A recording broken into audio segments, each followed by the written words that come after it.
Hi guys, we're back. I am up to the machine. I'm going to try and do some sewing so you can see that.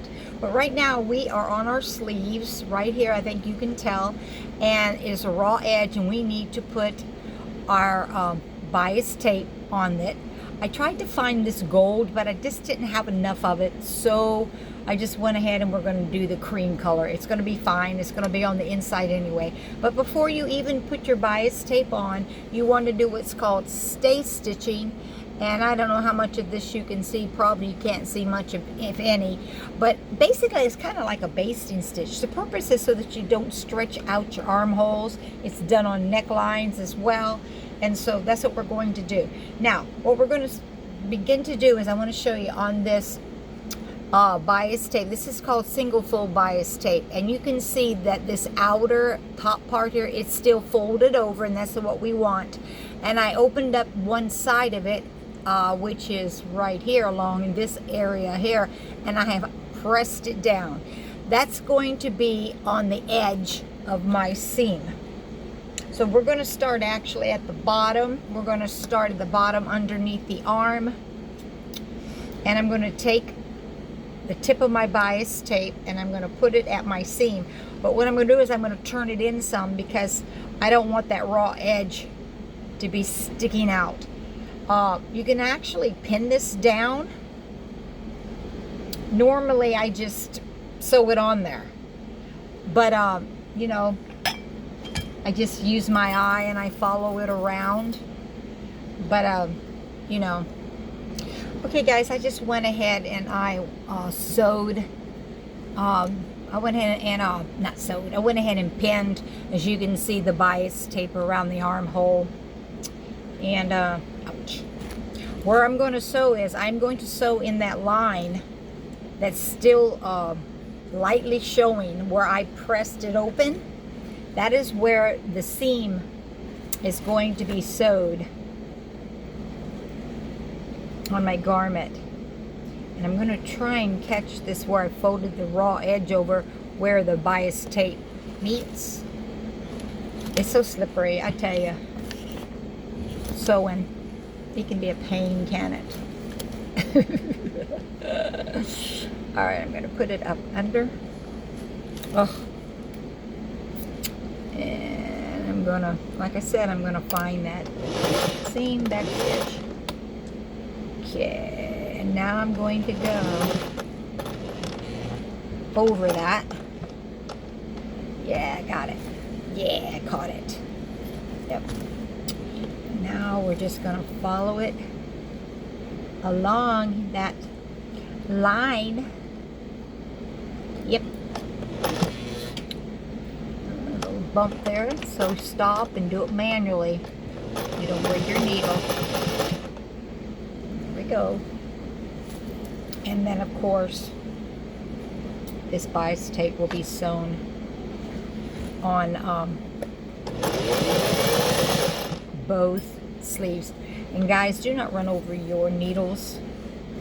I mean, I don't know, do you ever have a machine where you're able to do that and not break your needle? Oh, and you know what? I never did change my setting over here. It's still on the basting, so I'll just do it now, and then when I come around, I'll go over that area where it's not sewed on as well. Okay.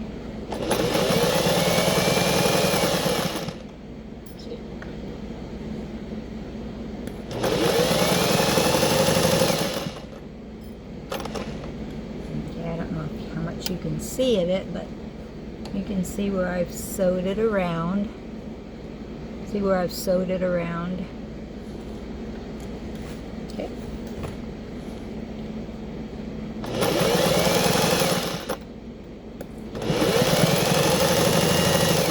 And I'm real careful when I do this. I mean, but I'm a slow sewer. Always have been. I don't know, I just try to be exact on everything I do. And I don't know, sometimes it helps and sometimes I still may make a mess up. So I don't guess that's a guarantee. Okay.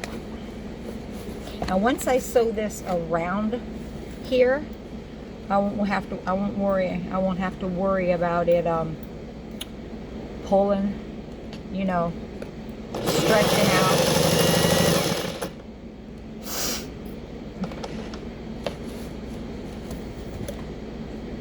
Okay, we're almost around to where we started, but I'm going to go past it, remember, because I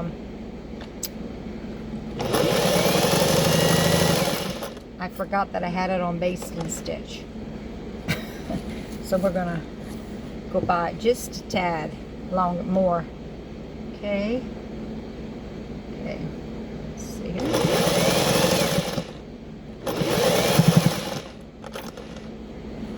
Just a little bit. And whoop.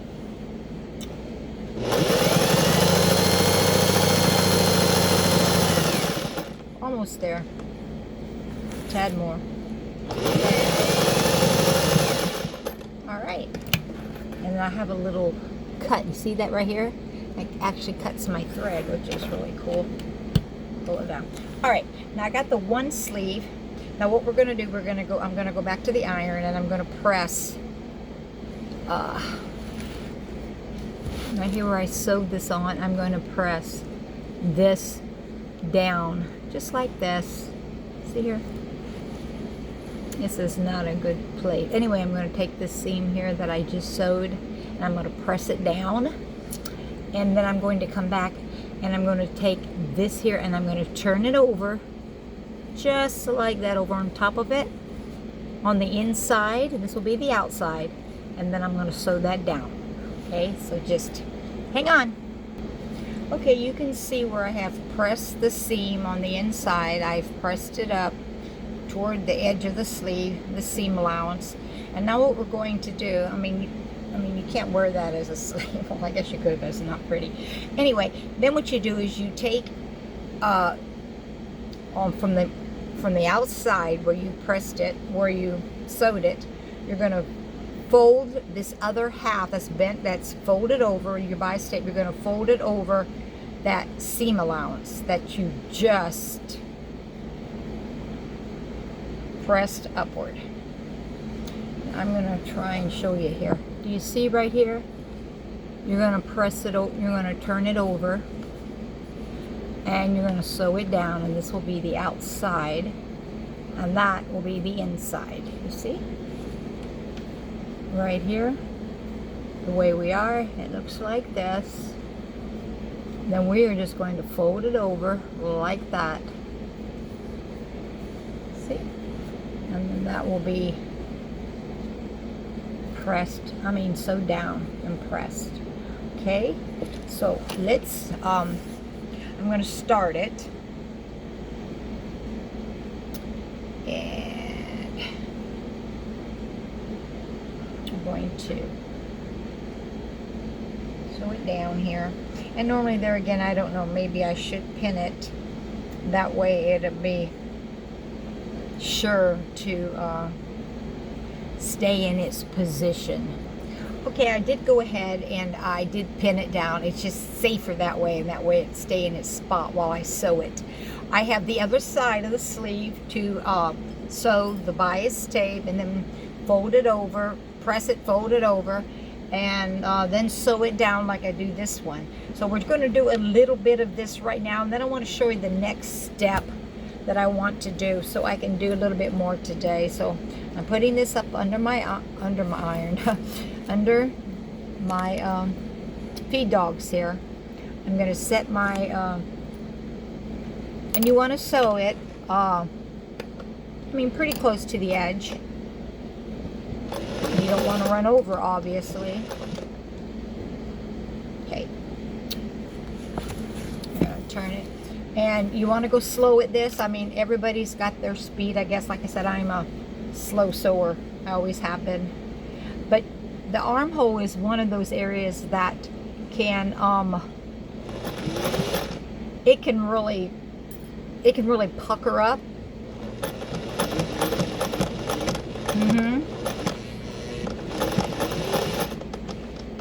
And it can look terrible. You don't want it to look terrible. So I know myself, I go slow.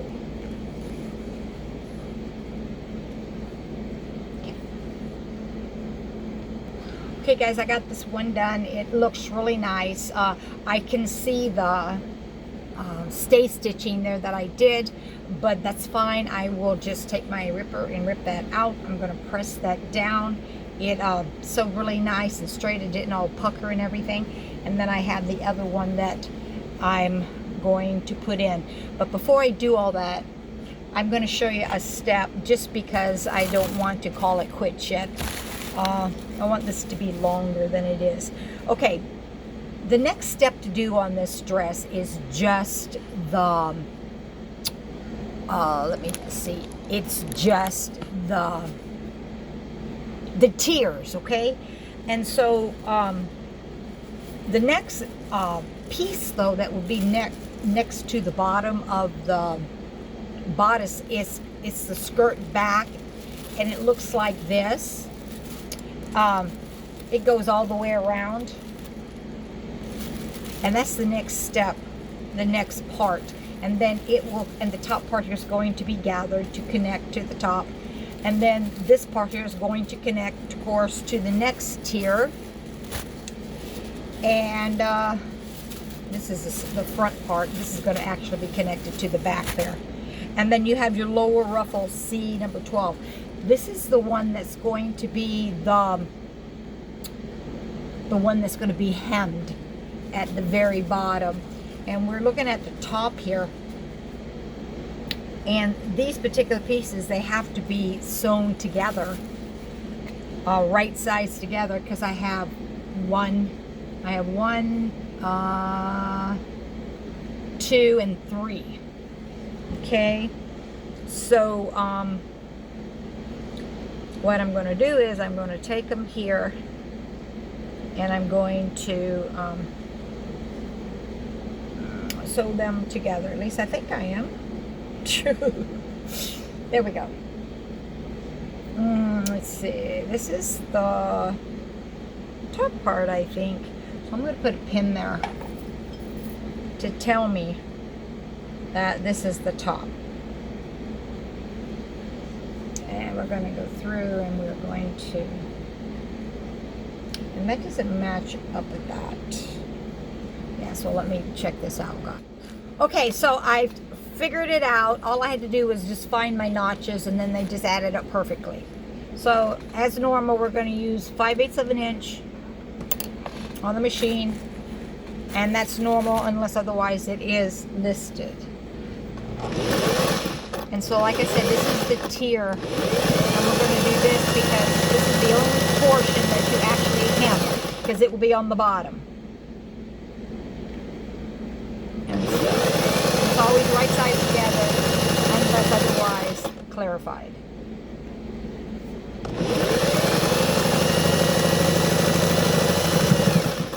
Okay, and there's 3 of these, so here's 2 that have been put together.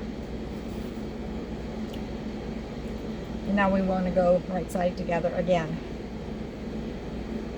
just like this.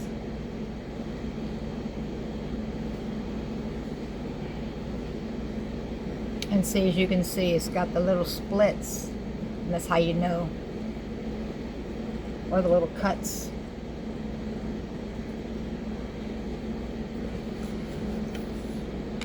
And how you know, I mean, those of you who watch, most of you probably already sew, so you know what I'm talking about. But those of you who do not, on your machine, like alongside of it, you're going to have your measurements actually where to line up your seam allowance. So that's how you're able to get your seam straight. There's no guessing to it. You just put it right there on the line.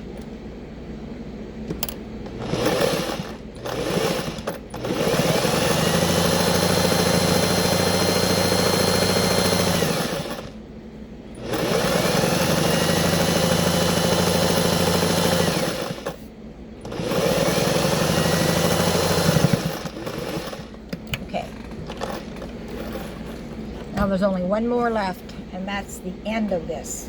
So we've got them all together. We're going to connect this piece to the very last one, and then we'll have our complete ring.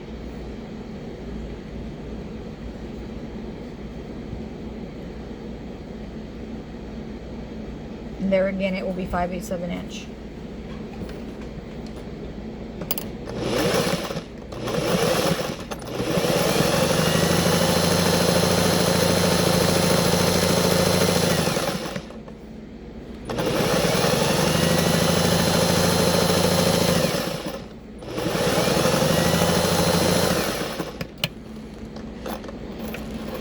Okay guys, that is it. Now I'm going to trim the seam allowances. I'm going to go to the machine and I'm going to iron open the seams, and then I'm going to come back and I'm going to show you how to do the hem.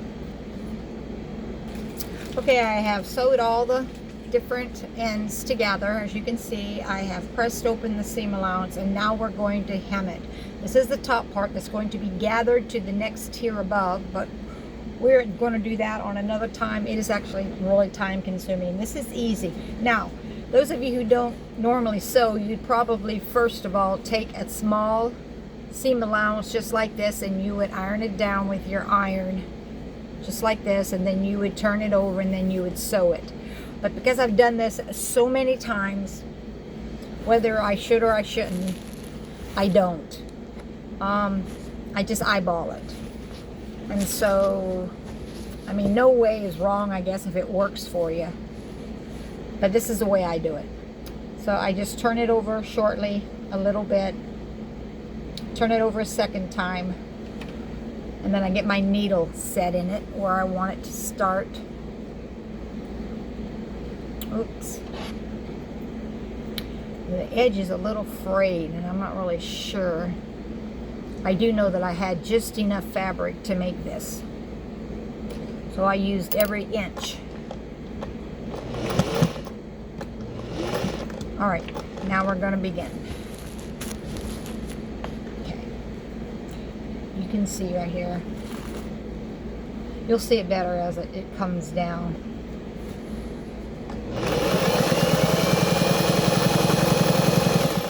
As it comes along there.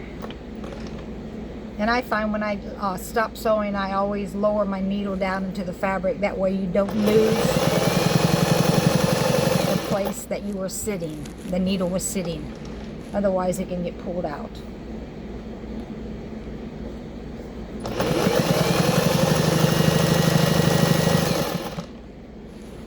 So, I don't know if you can see, this is a portion of what I've done. And see, it's pretty even. See there? And so we're actually going to do this all the way around to this huge piece of fabric here. It'll begin to look nice. You'll see it as we begin to gather it. But right now it just looks like the huge triangle. But that's actually all we're going to do tonight. Thanks for watching, guys.